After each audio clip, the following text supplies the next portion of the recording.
Welcome to the November the 14th, 2022, more stories from the Secret City, Oracle class.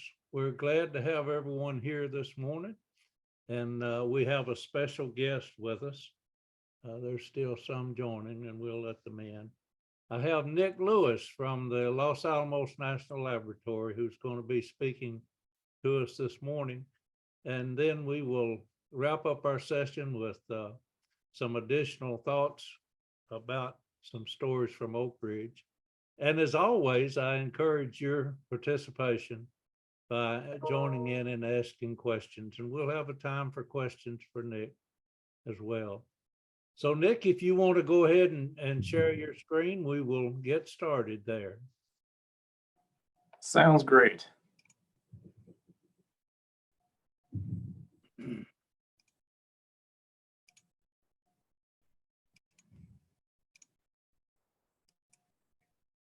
All right. Well, thank you, Ray, for the introduction, and thank you all for coming to hear my talk about computing at Los Alamos during World War II. It's always a fun talk to give. And yeah, by all means, ask questions if they have them. I'll be glad to do my best to answer them. Brief intro, I'm a historian with Los Alamos. I'm with the National Security Research Center, so that's the lab's classified library. We support most of the lab's weapons program, but also the entire lab, DOE, Department of Defense, even international customers. So we're very hands-on with materials that are unique to Los Alamos, going back to World War II, and they're still actively being used today. So this talk, it isn't just the past. This is material that contributes to the lab's mission now in the present. And so it's very relevant to talk about how these developments occurred because they're important to us right here and now, not just for our historical understanding, but for our ability to make decisions in the present. And that's a very exciting way of using history, I think, and why it's a lot of fun to be able to share this with people, because this is, it's a very mission critical endeavor, I think. Well, I'm gonna launch into this talk, and by all means, if you have questions, maybe save them for the end. Maybe I'll be able to gather my thoughts a little more easily. And so I'll just launch into this thing.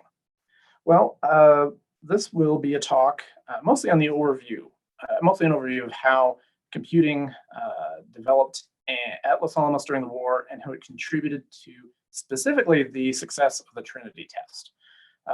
So this isn't going to be a purely technical talk. It's going to be a mix of understanding the technical and the human networks that had to come together at the lab to deal with the expected and the unexpected challenges in developing the world's first atomic bombs. It's also going to give a kind of a glimpse of how these developments during the war were directly related to the advancement of scientific computing that followed after the war at the lab and elsewhere. All right. So the first organized computing effort of what eventually became the Manhattan Project happened at Berkeley in 1942, before the lab ever existed. Arthur Compton, you might have heard of him. He was the head of the Chicago Met Lab and the S1 Executive Committee. So that was a committee created in 41 by the Office of Scientific Research and Development to supervise the US's work on uranium. In May of 42, Compton asked J. Robert Oppenheimer, a theoretical physicist at Berkeley, to take over responsibility for the OSRD's work on fast neutron calculations. So Oppenheimer had a predecessor working on that, Gregory Bright at the University of Wisconsin, but he had resigned because of the slow progress being made, and he thought there were security concerns that weren't being addressed. Well, taking over these calculations, Oppenheimer had previously assigned several graduate and post-grad students to work on magnetic field orbit calculations. Those were for Ernest Lawrence's electromagnetic separator.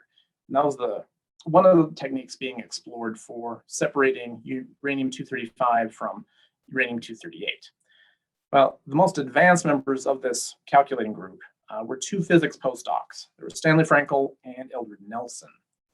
Well, the previous December, at 41, this was just after Pearl Harbor, Oppenheimer asked Robert Serber, another physicist, to come to Berkeley to help the neutron diffusion work prepare for a summer theoretical physics conference that Oppenheimer was going to be hosting. The conference was going to discuss the theory of fast neutron reactions and how to design an atomic weapon. It's going to be a very important conference for the A-bomb program.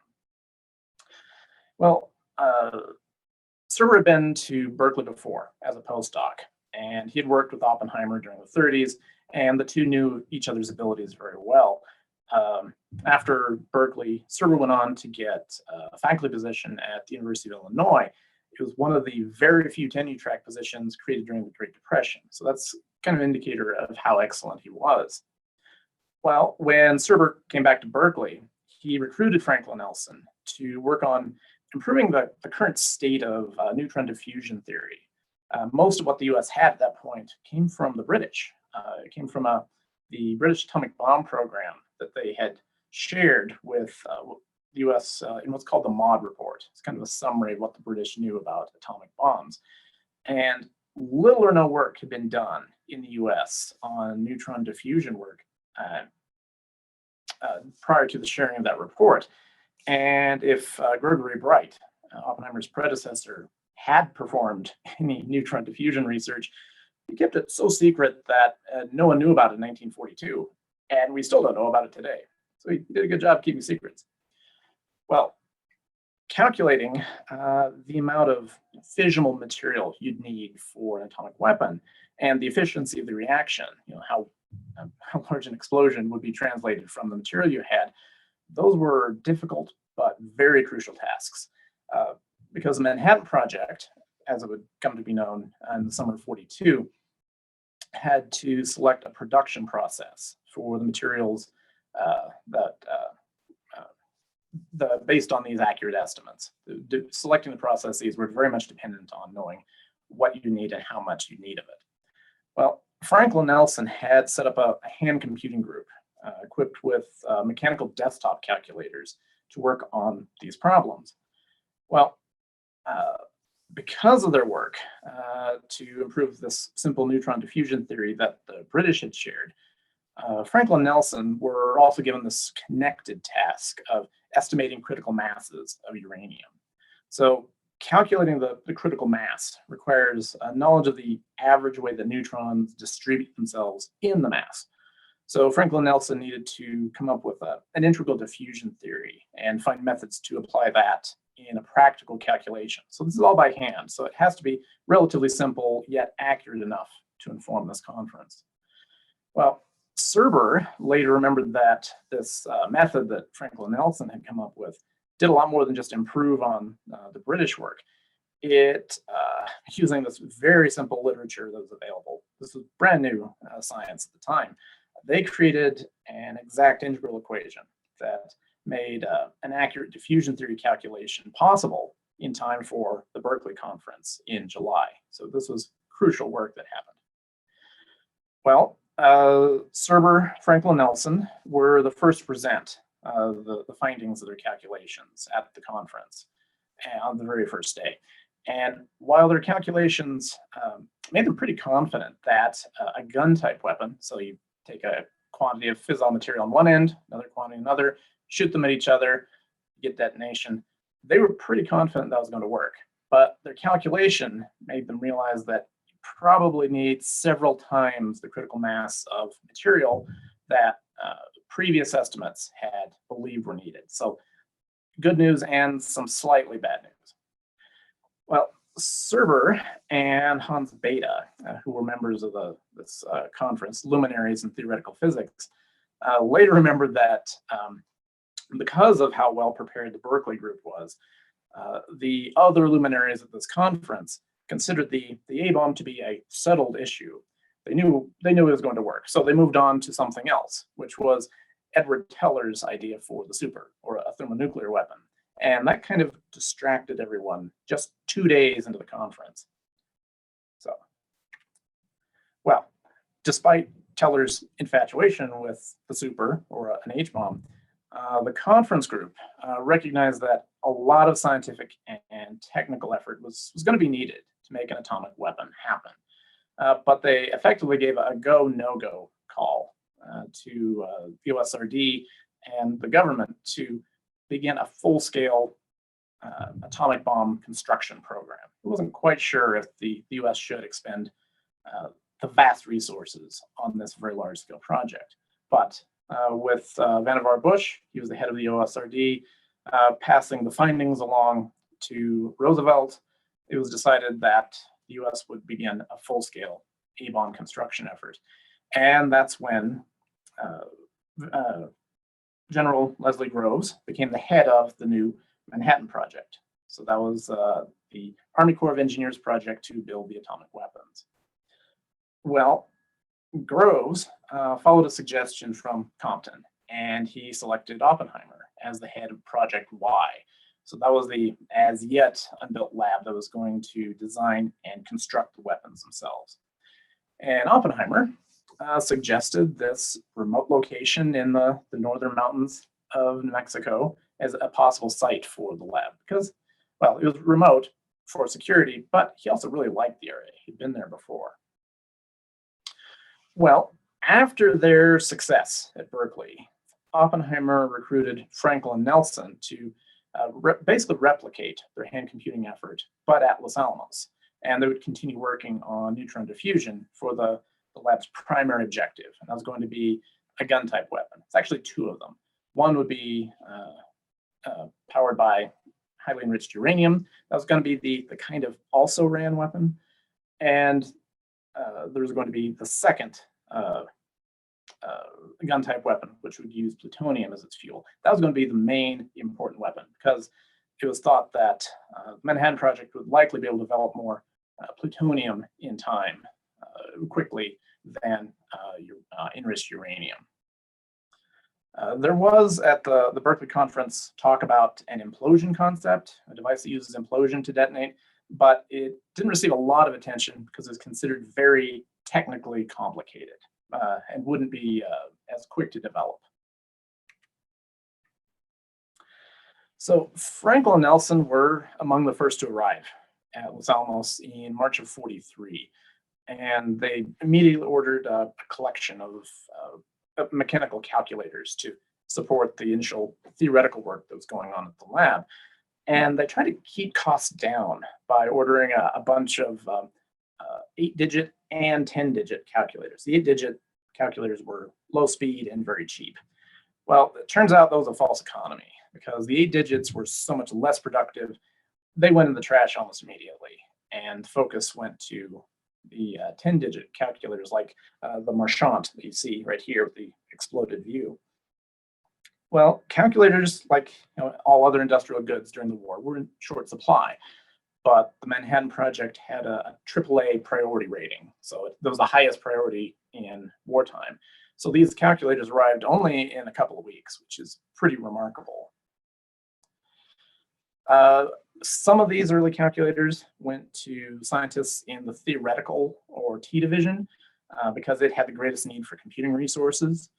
So T division would play a very major role in the weapon development effort because its staff had to estimate mathematically calculable properties of these fissionable materials. How do they behave? They need to have an idea of that. So that they could provide Oppenheimer with estimates of critical mass and efficiency for the physical bomb design itself. So how do you design it? We need these estimates before we can commit to a design.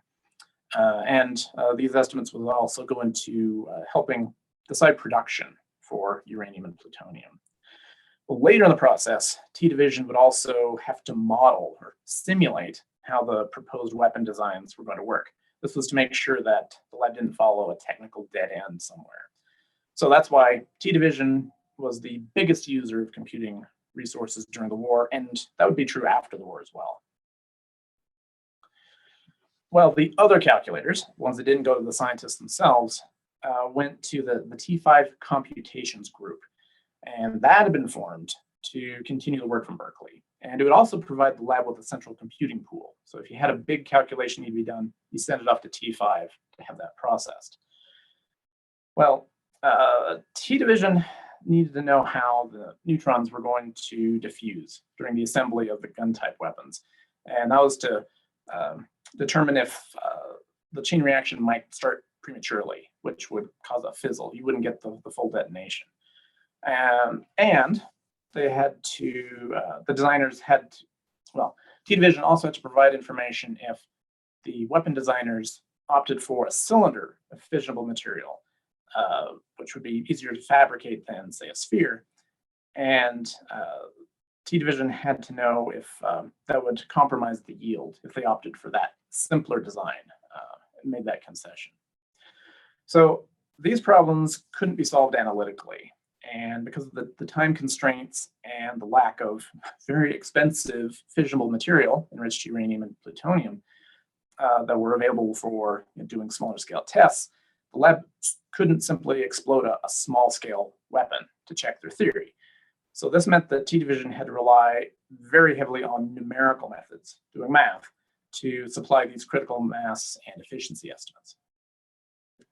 But the accuracy of the calculations were really limited by how little was known early on in the lab about the properties of these nuclear materials that were being studied. Plutonium in particular, because it had only been discovered in 1940. This is 1943.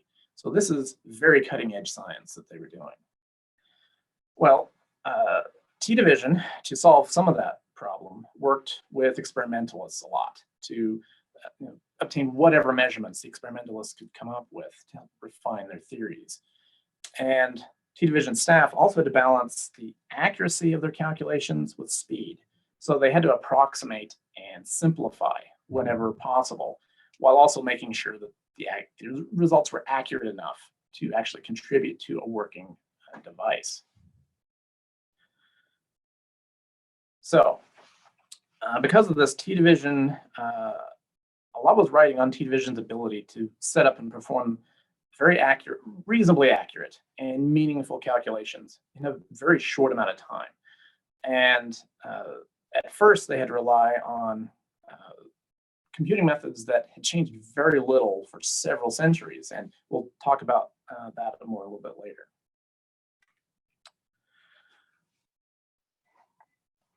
So a few computers were distributed in other parts of the lab, but T5 was the lab's first and largest organized computing effort. So the computers in T5 were mostly women. Computers at the time were almost entirely human. And the first computers in T5 were mostly drawn from volunteers from the town site.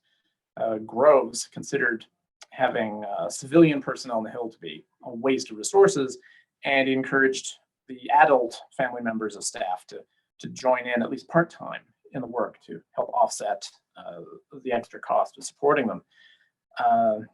That was an advantage because they didn't require extra housing or more clearance investigations to be run. Later, some of the civilian computers would be drawn from the local area, such as the towns of Espanola or Santa Fe. So the term computer actually goes back to the early 17th century, and it referred to a person who performed calculations by hand. And the first organized computing groups, so humans working as a group rather than individually, that started to appear in the 18th century. And that was usually to help with astronomical or navigation tables. Navies were highly dependent on calculations to produce tables for navigation. By the 20th century, astronomy and meteorology were some of the biggest users of organized computing groups. And during that time, the demographics of computing changed quite a bit. During the 19th century, most computers were men, but by the early 20th century, that had flipped. And most computers by that point were women, as women started entering the workforce in larger numbers. So women who worked as human computers often transitioned into programming electronic computers when they were introduced in the 40s and 50s. The first computers in T5 were mostly related to the lab's scientific staff and included people like Josephine Elliott, Mitzi Teller, yes, that Teller, Kay Manley, Jean Bacher, Bernice Brode, and quite a few others. Being a computer required some mathematical knowledge, and most of the early computers at the lab had degrees in mathematics or the sciences in some way, and were very well prepared for working in these groups. The chemistry and ballistics expert, Joe Hirschfelder, worked at the lab. He did computer training courses for volunteers who had less experience to bring them up to speed.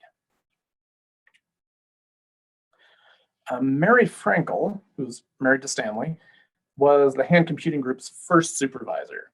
And she had degrees in psychology and mathematics. And she joined the Manhattan Project in '43 as a junior scientist. That was her title. So she was an expert in numerical methods for solving physical equations. And she was the one who set up the problems that the computers would run on their desktop calculators.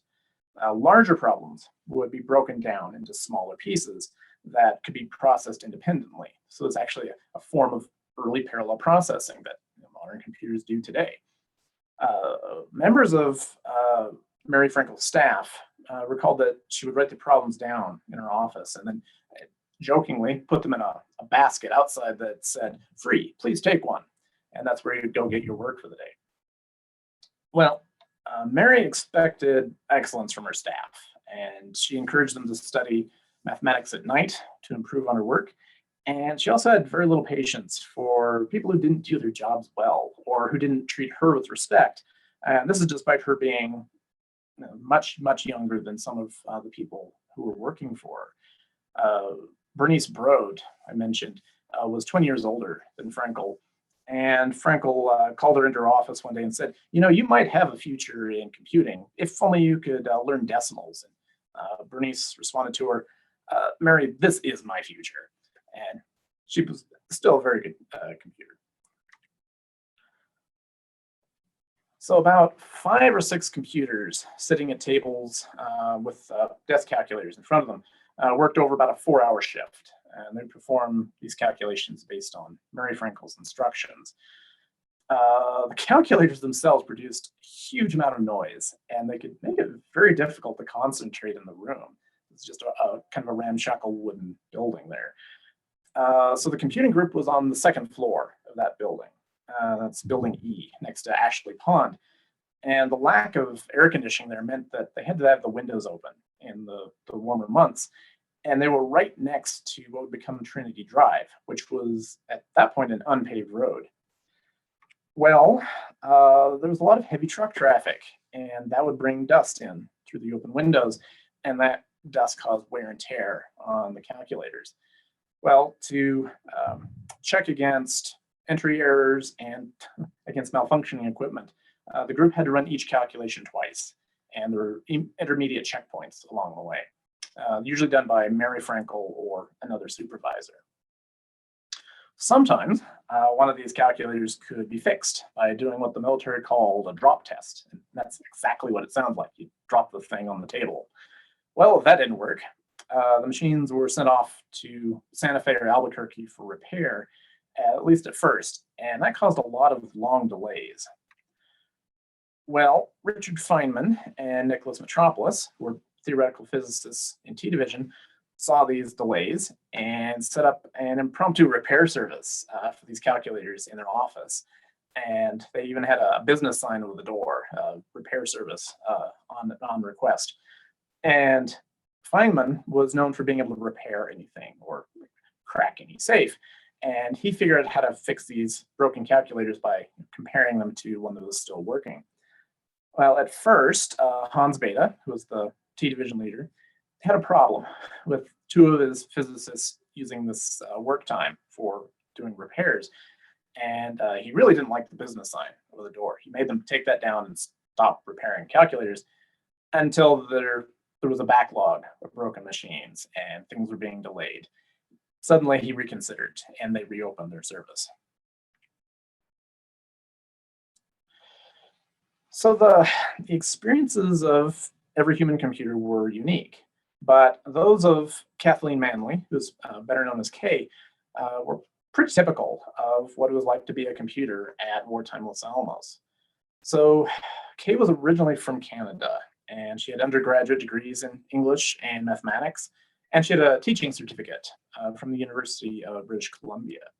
So she was working on a master's in education at Columbia in New York, and that's where she met and married the physicist John Manley, who had become he was one of the luminaries at the 42 Berkeley conference, and he would become basically Oppenheimer's main assistant during the project.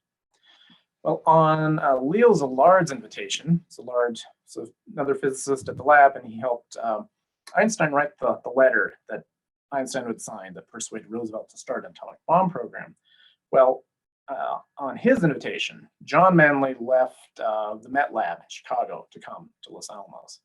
And Kay followed John in June and bringing their toddler and their 8-week-old baby with her. So the Manleys were assigned one of the very hastily built sun departments, and these were actually some of the best places to live in Los Alamos throughout the war, but they still found exposed pipes in the ceiling and panel gaps that didn't quite exclude all the cold air outside. And their furniture was delivered in a gigantic pile in the middle of the living room floor. And they spent a day or two digging out of that before John and Kate actually went to work at the project.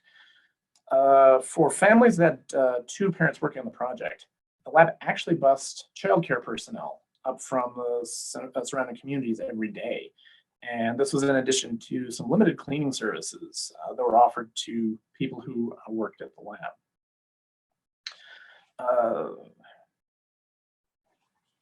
Let's see. So Kay Manley remembered that it was these arrangements offering childcare and cleaning services that made it possible for her to begin working as a computer very soon after she arrived. She had to become familiar with doing calculations part of a group. That was a new thing. And she had to learn how to use the marchand.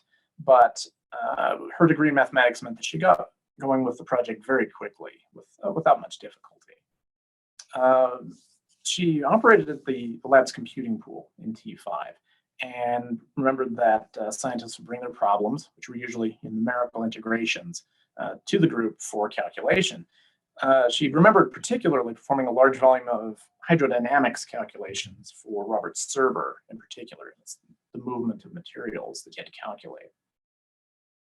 So she said that she knew that the problem they were working on had the potential to impact the conclusion of the war, but she said that she never asked any questions about what that really entailed, what they were really working on. She said that was true for her work and of John. She didn't ask him during the war. So she worked as a computer for about 6 months before she ultimately left to raise her children full time as they were getting a bit older. So another computer, Margaret Johnson, joined T5 a little later in the war, and she was one of the civilian computers that was hired from the local area. She was originally from Espanola, which is pretty close to both Los Alamos and Santa Fe. And she'd earned a bachelor's in mathematics at the University of New Mexico in '44. She started grad school, but decided that she wanted to go to work to help with the war effort. So she stopped into the Manhattan Project Santa Fe office, just unannounced, and she asked if they need someone through training. Although the project was a secret, Johnson said, "Oh yeah, everyone knew about it. We just didn't know what was working on there." Well, she was hired into T5 3 weeks later, and she spent the rest of the war working on differential equations using the marchands. So it was originally a small group of civilian computers in T5. They began spring of '43. That grew to about 20 by the end of the war. And that's because the Women's Army Corps had joined. It had been activated in July of that year. And members of the WAC came to Los Alamos and contributed many parts of the Los Alamos effort, including becoming human computers. This was the fact that as human computers, they were paid less than their civilian counterparts, um, which was very true for the WACs in most places they worked.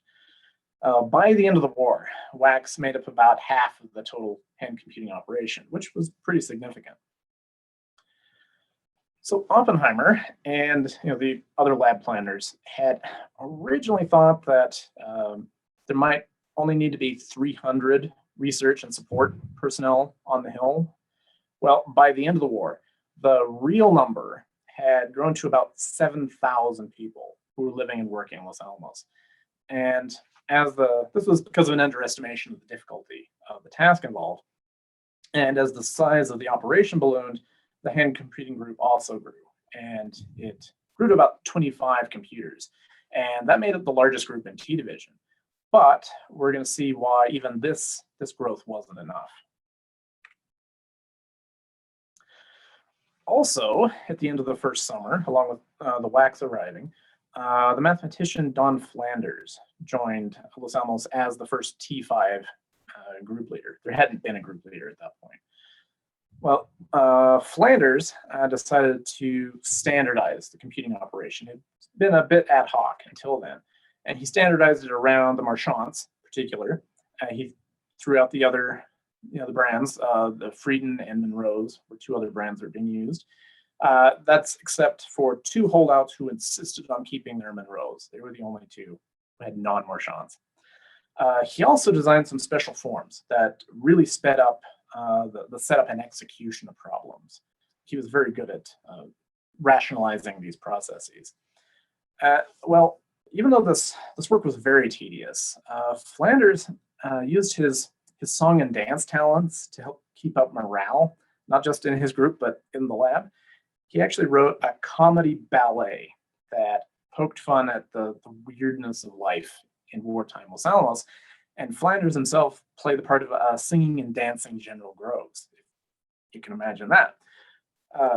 Bernice Brode remembered that the main prop in this ballet was a mechanical calculator. And the thing would make noise and had these flashing lights, and it would hilariously produce inaccurate calculations, like 2 + 2 = 5. Everyone thought that was just fantastic. Well, in October 43, Franklin Nelson told Hans Bethe that despite the hand computing group getting bigger, the calculations for the two gun-type devices were just straining the human computers and the mechanical calculators. Both were not able to keep up. Well, when Bethe mentioned the problem to Dana Mitchell, who was the lab's procurement officer, Mitchell had a possible solution. During the first year of the Manhattan Project, before he came to Los Alamos, Dana Mitchell had been in charge of procurement for the physics department at Columbia University. And while he was there, he saw Wallace J. Eckert's Astronomical Computing Bureau.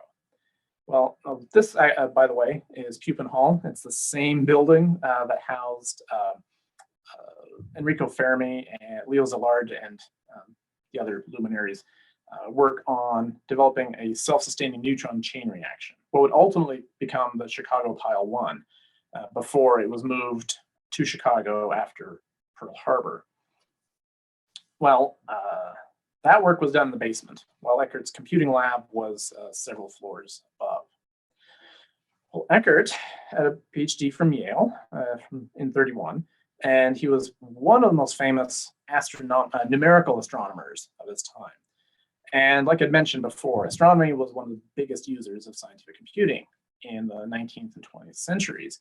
And it had been contending with the limitations of traditional hand computing methods for much of that time. So Eckert was himself very interested in developing a theory of the motions of the moon. That required a lot of calculations, differential equations in particular, and those were tedious and very time-consuming for human computers. Well, at Columbia, Eckert ran into a collection of IBM punch card machines. And those were what IBM CEO Thomas Watson Sr. had donated to the Columbia's Statistical Bureau in 1928. And he had an idea. Well, the punch card machines didn't come out of nowhere. They first entered use around 1890 with the US Census of that year. But the technology actually goes back further to the early 19th century with French weaving machines like this jacquard loom right here. So the wooden cards have holes in them that basically program the machine to weave complex patterns all automatically. Well, by the 20s, companies like IBM and Remington Rand produced a lot of different kinds of punch card machines focused mostly on business and accounting. Banking, life insurance were big users of those machines. And they use standardized paper cards to store information, and those would be run through the machines for sorting and processing. Well, Eckert's big idea was he discovered that these business-oriented machines could be modified for scientific computation. And he actually persuaded Watson at IBM to provide some more equipment to Columbia, which became the basis of the Astronomical Computing Bureau. And this was the first center in the US. There was one first in Britain, but first in the US to use punch card machines for basic scientific research.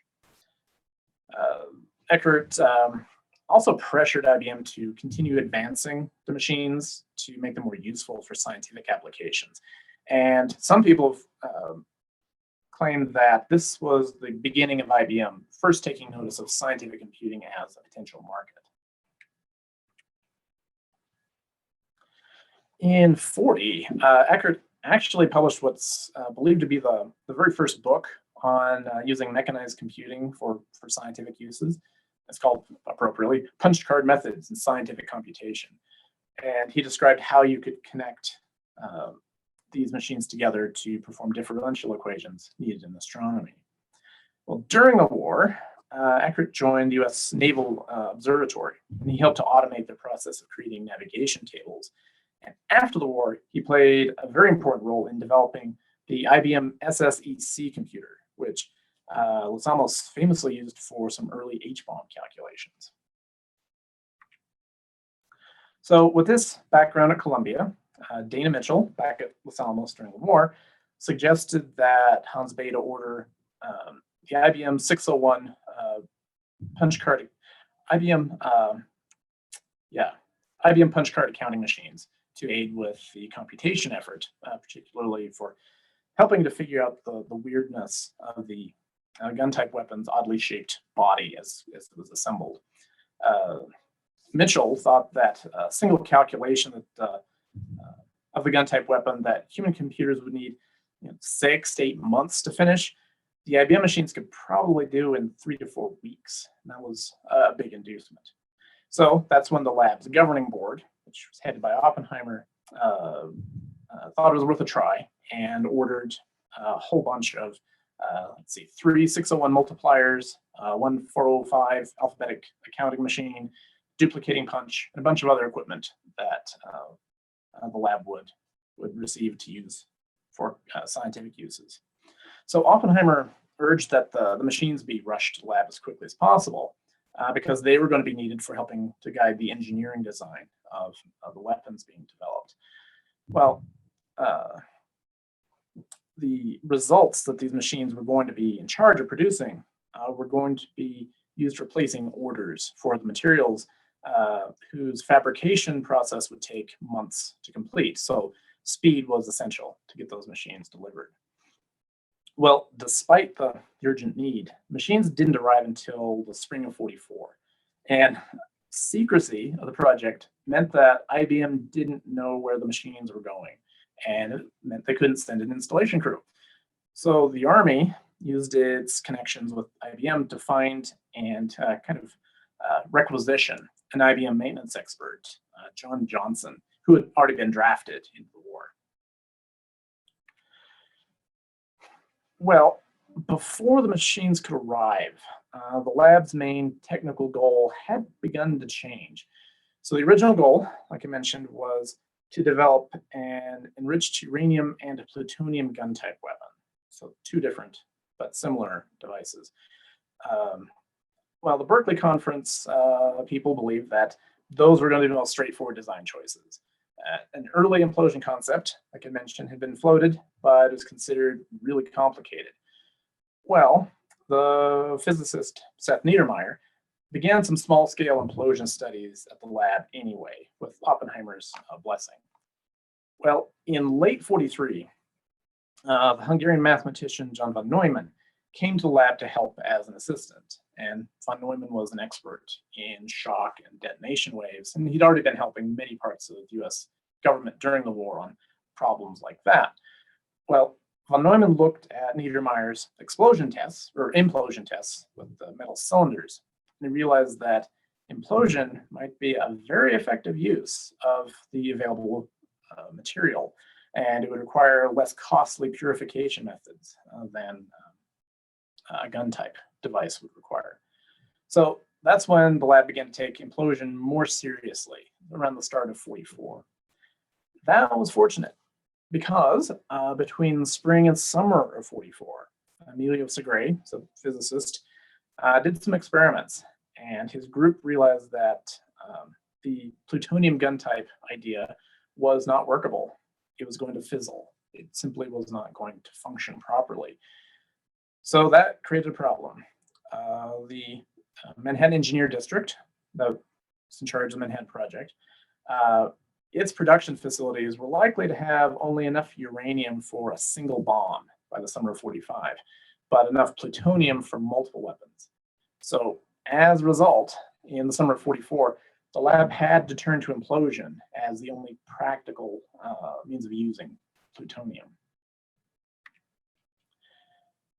In February 44, as the lab's interest in implosion began to ramp up, Rudolf Peierls, who was the co-author of the 1940s Frisch-Peierls Memorandum, that was the first to describe the possibility of an atomic bomb that could maybe fit in an aircraft rather than fit an entire ship. He came to Los Alamos as part of the British mission to the Manhattan Project.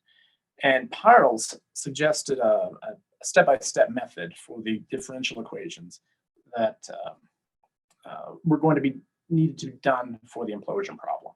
This is based on work he had done on blast waves in the air. And Hans Bethe recognized how significant this suggestion was. And T-Division based its implosion calculations on this form that Peierls had provided.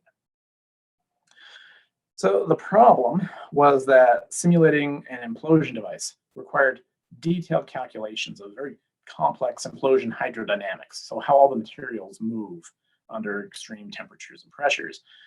Well, the human computers were already overloaded with work as it was, and they weren't capable of completing this volume of calculations in the short amount of time that was needed. They couldn't possibly hire enough people because of limitations on space. Well, the IBM punch card machines offered a possible solution. And while still in February 44, machines hadn't arrived yet, T-Division began to calculate these initial conditions for the implosion differential equations of the IBM machines. So get the machines ready before they'd even arrived. So Nicholas Metropolis and Eldred Nelson later talked about how these hydrodynamics problems were set up and how they'd be run on machines. I'm going to quote them because this is too lengthy for me to remember. According to them, the numerical procedure evaluated the differential equation for a sequence of points covering one space dimension and then integrated ahead one step in the time dimension. A punch card was created for each point in the first dimension, with a deck of cards representing the state of the implosion at a specific instant in time. Each integration step of the partial differential equation corresponded to one cycle of a deck of cards through the machines. So each step was sending cards through the entire room of machines. About a dozen separate machine steps were involved in each integration cycle. So a lot of steps were involved in running a single step of this integration sequence. Well, because the machines hadn't arrived yet, they couldn't test these numerical steps on the machines themselves. So instead, Frankel, Nelson, and Feynman tested the process using human computers. So each computer who had a marchand would perform a single task in the cycle. Feynman described it. One person was the multiplier, next was the adder, the next did cubes. And then each computer would pass their results on to the next computer written out on index cards. What's funny is this process was so fast, is actually pretty much the speed that they predicted the machines to operate at. The difference being that the machines could run 24 hours a day, while the human computers would fatigue before then. Well, the machines arrived before John Johnson, the drafted IBM technician. So Feynman, Frankel, and Nelson, against IBM's warnings, decided to build the machines themselves, put them together. And they only had wiring blueprints as a rough assembly guide. And they installed the equipment on the first floor of the same building where the hand computing group was operating. The human computers were one floor above. And when John Johnson arrived, he discovered that the machines were actually pretty much functional. All that needed to be done were adjusting the timing cams that adjusted some of the equipment. But other than that, the machines were fully functional. And Beta once said that this is the first time anyone outside IBM had successfully assembled these machines and got them working. Well, Feynman organized a race between the human computers and the IBM equipment to kind of test the machines to see if they're working properly. And they computed a few steps into an implosion simulation. So the two groups were roughly neck and neck for 2 full days. And the machines only started to pull ahead on the third day because the human computers had begun to fatigue. Well, the punch card machines started out in Robert Server's T2 diffusion theory group, but they were eventually moved to the IBM computations group later in 1944, and Frankel and Nelson became the co-leaders of that group. In March of 1944, Hans Bethe reorganized T division because of the urgency of the implosion problem. So it's to tackle implosion. And Edward Teller was made the first leader of the T1 implosion group. And that group was in charge of developing a mathematical description of the implosion and for calculating the time of assembly for large amounts of high explosives. So when the high explosives go off, what time is involved with the compression that happens on the plutonium sphere inside of it. Well, because of Teller's fascination with the super, the H-bomb, that distracted him from his responsibilities as leader of the implosion group. So Bethe replaced him with Rudolf Peierls, who had joined earlier with the British mission.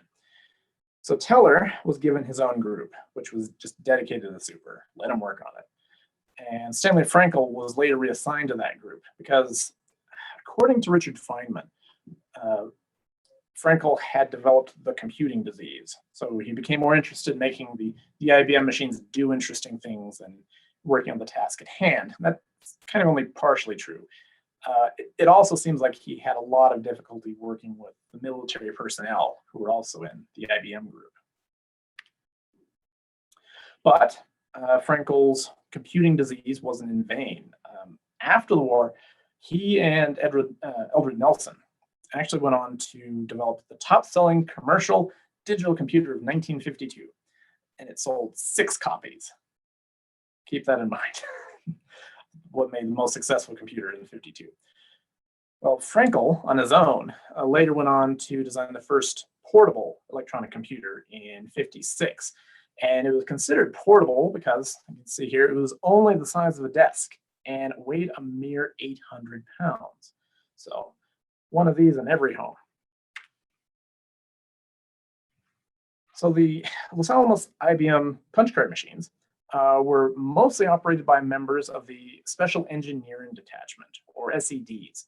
They were Army recruits who had scientific and technical backgrounds. So they were skilled mechanics, machinists, electronics technicians, and had worked in many parts of the Manhattan Project. In fact, by the end of 1943, there were over 475 SEDs just in Los Alamos alone. Well, one of the SEDs in the IBM group, John Kemeny, he later came to fame as a co-developer of the BASIC programming language, that John Kemeny.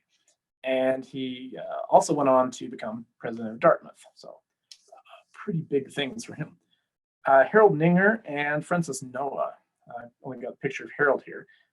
Francis Noah was a key punch operator, and those two were one of the few among the few civilians recruited for the IBM punch card group. Most of the rest were military.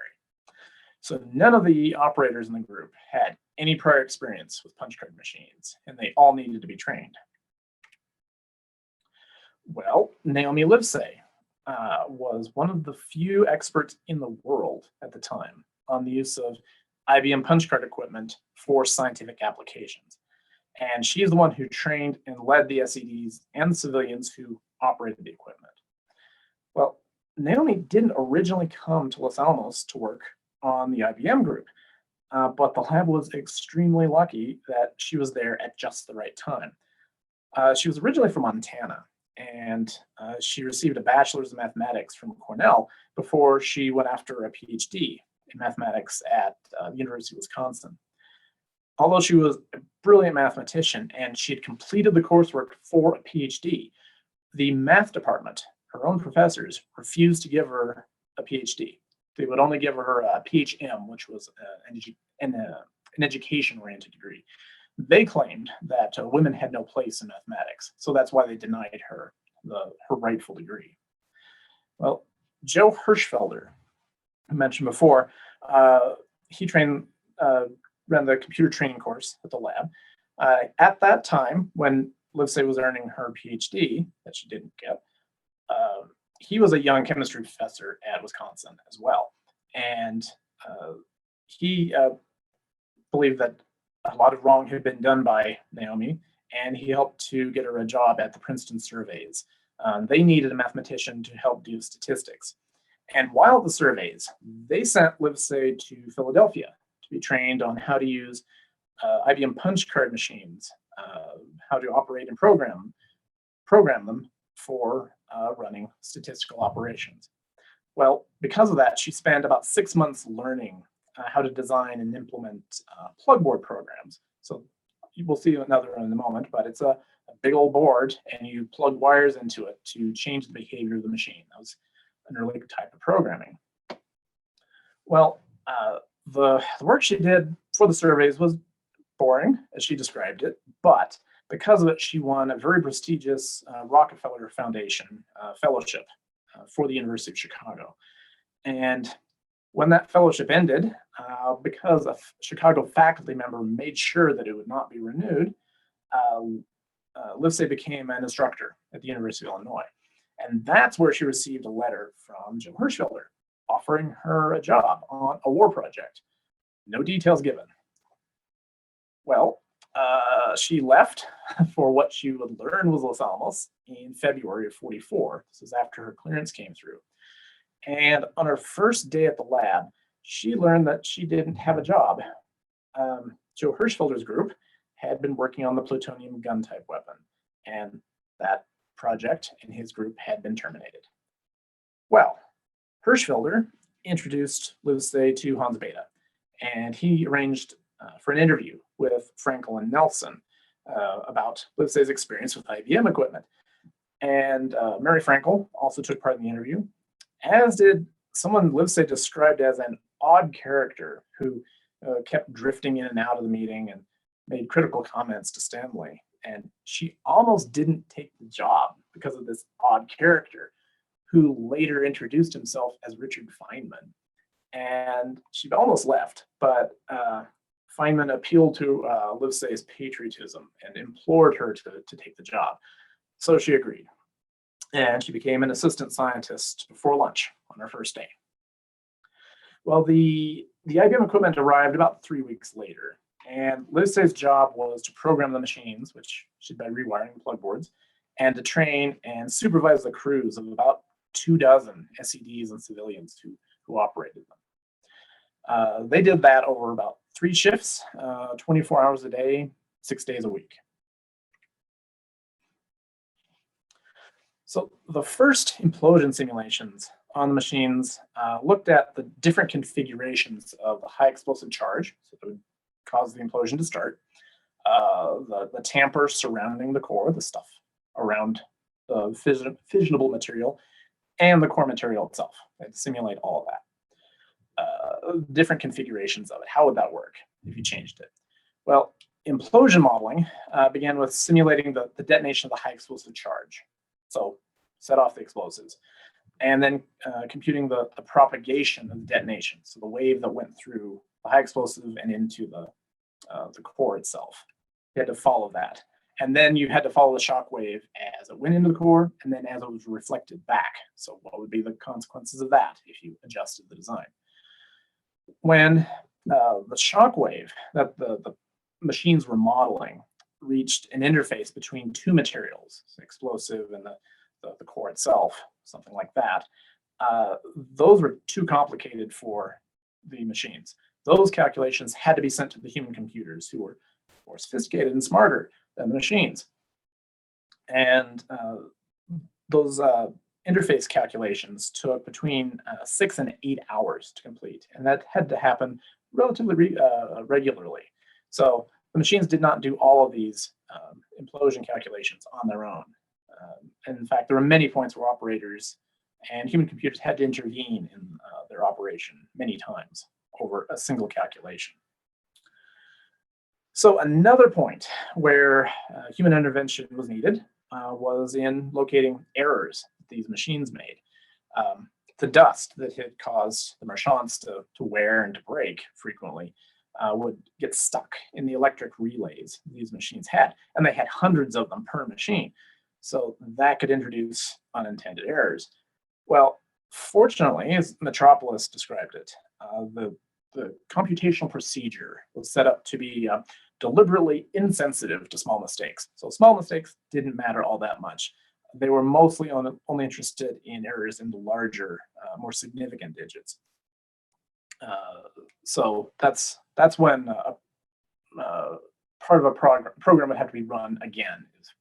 There were an error in one of the larger, more significant areas of the calculation. Nevertheless, some parts of each integration step might have to be run several times through the machines to get the accurate results they needed. So this work started off very slowly in the spring of '44, and the first implosion problem took about 3 months for the SEDs to complete. Machine errors were only part of the issue behind that. Feynman believed that part of the problem was the SEDs were being kept in the dark about what the purpose of the project was that they were working on and how it was so crucial for the war. So he got permission from Oppenheimer to tell the SEDs what they were working on, why it was so crucial. And Feynman said this really invigorated the SEDs, who quickly began to come up with their own methods of speeding up the effort. So one that they came up with was to use a color-coded system for the cards. So before that, they would basically run the cards around the room, one program at a time, so one problem. And that meant that a lot of machines were just sitting there doing nothing. Well, color coding the cards let the SEDs run multiple problems through at a time. So that meant that all the machines were being used all the time. And this was just at a phase. So this made processing time go from 3 months to only 3 weeks for a problem. So massive improvement.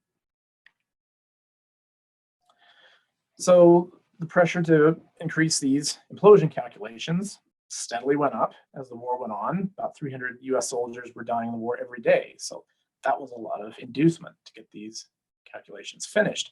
So Naomi Livesay was able to hire an assistant, and she selected Eleanor Ewing.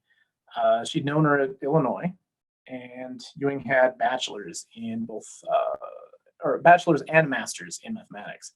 And she had a lot of experience in physics as well. That was despite the Illinois faculty making her sit in a separate, isolated row from the men in her physics classes. She still finished them.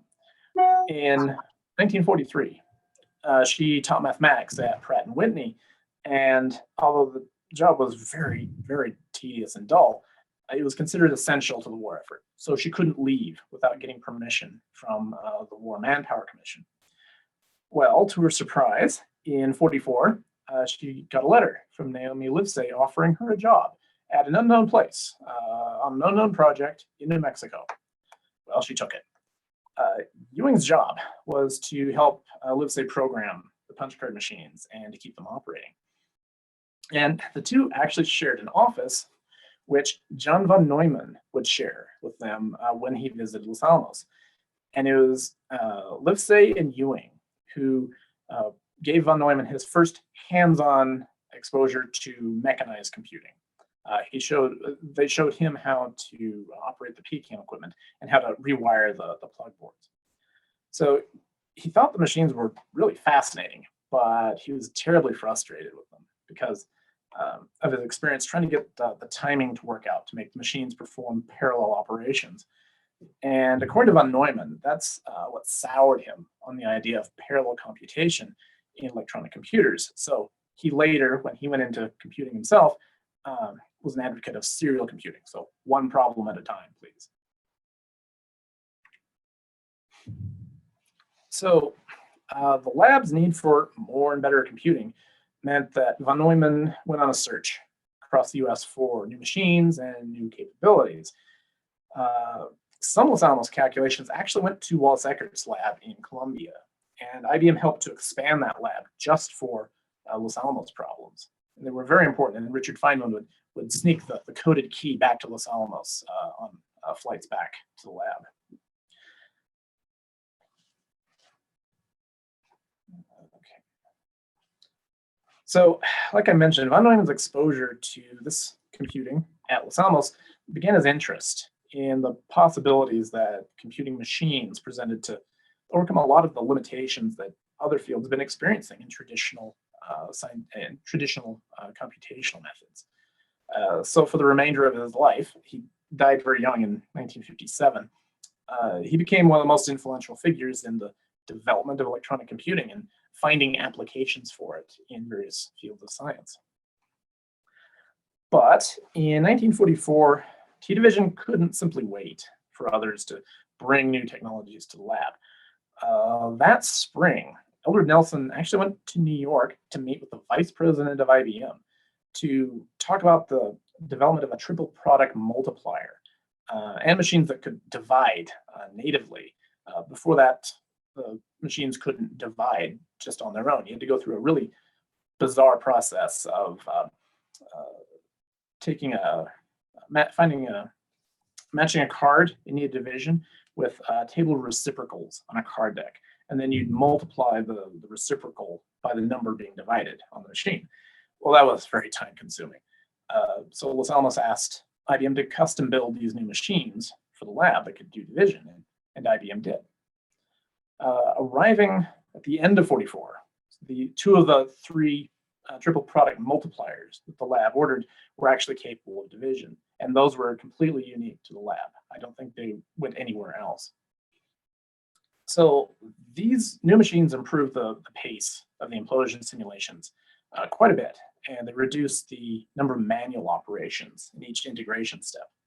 But it did take several weeks for the staff to get used to using these new procedures.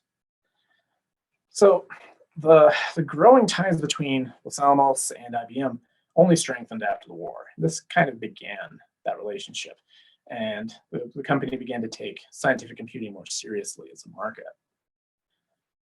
Well, by the summer of 44, the lab had completely turned to implosion as the only practical means of using the available plutonium. And this was roughly the same time that T-Division staff had solved the problems of calculating neutron diffusion and critical masses. Those were still going on and were very methodologically difficult to figure out. But T-Division had done that before summer 44.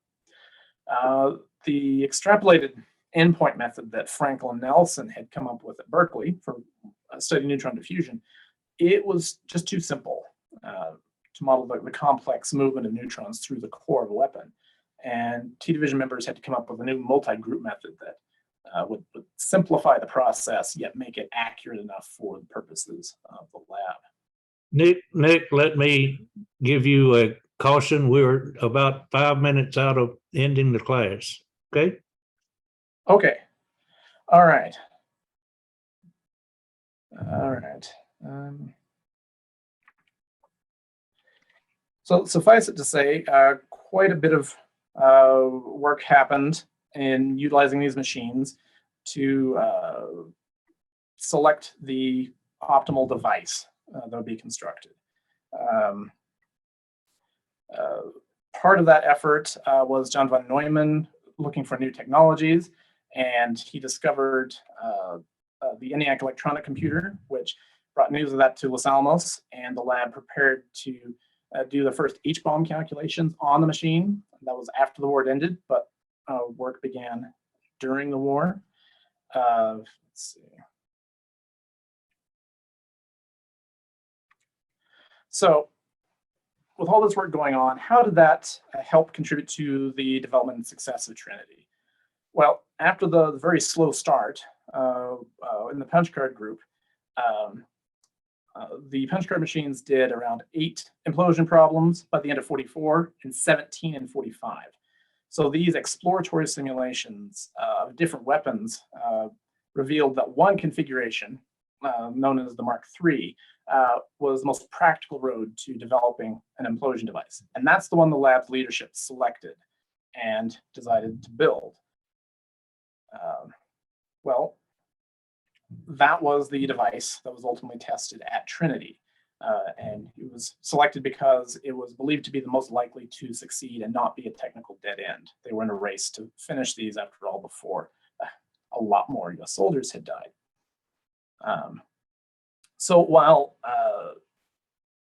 these calculations didn't determine the outcome of the lab's wartime technical program, they did aid in the design and development choices that were made by the lab's scientific and engineering staff for what became Trinity.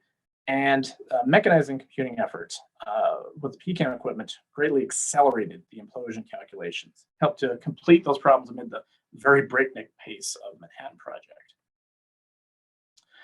So a vast collection of technical and human networks had to converge at Los Alamos to find answers for these very large, for what was the largest scientific R&D effort in history. And people from a wide variety of backgrounds use their skill and ingenuity to perform hand calculations and to adapt these very primitive accounting machines to provide critical information to help to guide the R&D effort to a success. And the new networks that they established and the fields of research they opened up as a result also made Los Alamos a key driver of the rapidly evolving field of scientific computing in the decades that followed. Thank you. I apologize that I was cramped for time. But if you have any questions to help clarify, I'd be glad to answer those. All right. Thank you very much. Let's change this to, any questions for Nick?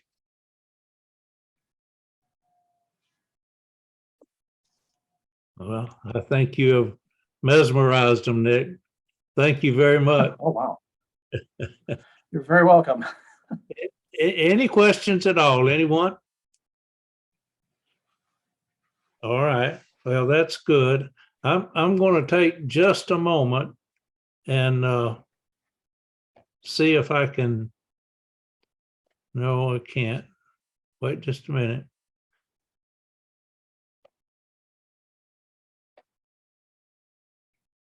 All right, give me just a moment. Share this screen and this screen. Nick, you're more than welcome to leave or stay with us. I'm just going to go for a few more minutes about the wayside markers in Oak Ridge. This one is Robertsville. This one is Grove Center. This one is Scarborough. Over where this was located, where the old Scarborough School was. Jefferson Shopping Center. Midtown Community Center. Up at the Victory Gardens at the Children's Museum near the National Park, Manhattan Project National Historical Park site. And I just want you to know there are about 20 of these that are around town. and encourage you to find those, and there will be more added. I've started doing high school reunion tours. It's interesting how word of mouth, I've got that around too.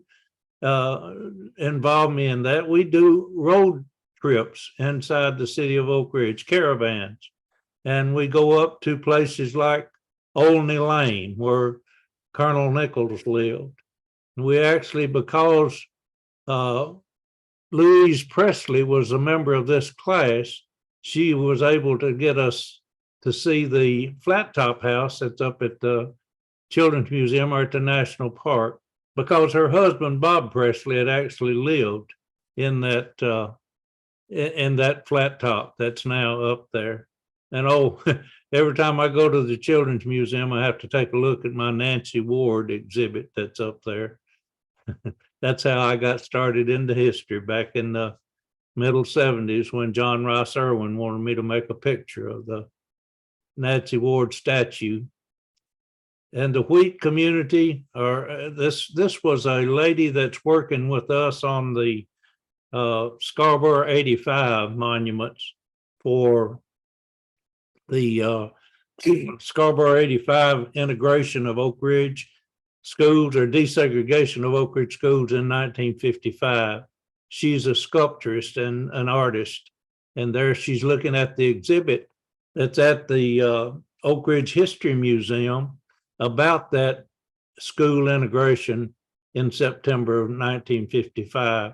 I also wanted to point out to you the very excellent exhibit that's at the Scarborough Community Center, and encourage you to go there to that memorabilia wall over in Scarborough at the community center there. I also had the opportunity to take some visitors from France from the ITER project and the fusion energy project. And I had the opportunity to take them on a tour out to the graphite reactor.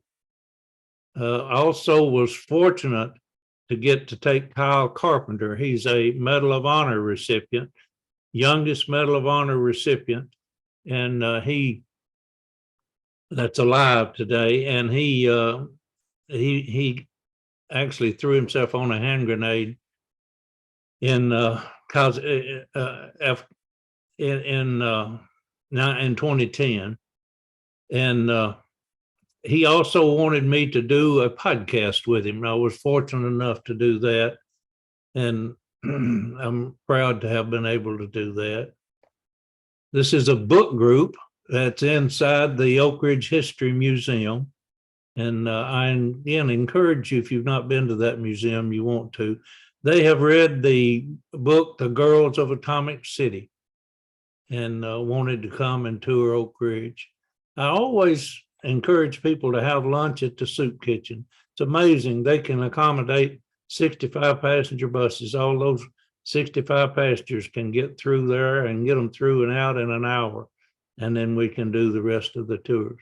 These are some other people that are working on the Scarborough 85. John Spratlin is here, and Alan Tatum. And this is the architect that's designing the monuments that are going to be placed in A.K. Bissell Park, Ziad Damien. And this is Ram Apaluri, a son of Shigeko Upaluri, and of course, Pat Postma. And I don't know why they put me over here on the edge of the image so that I'd look like I was so heavy, but I'm afraid the camera's pretty accurate there. Anyway, I'm glad that you stayed with me. I know we ran a little bit over time. I will finish this up and we'll post it, and I'll send you a link to it.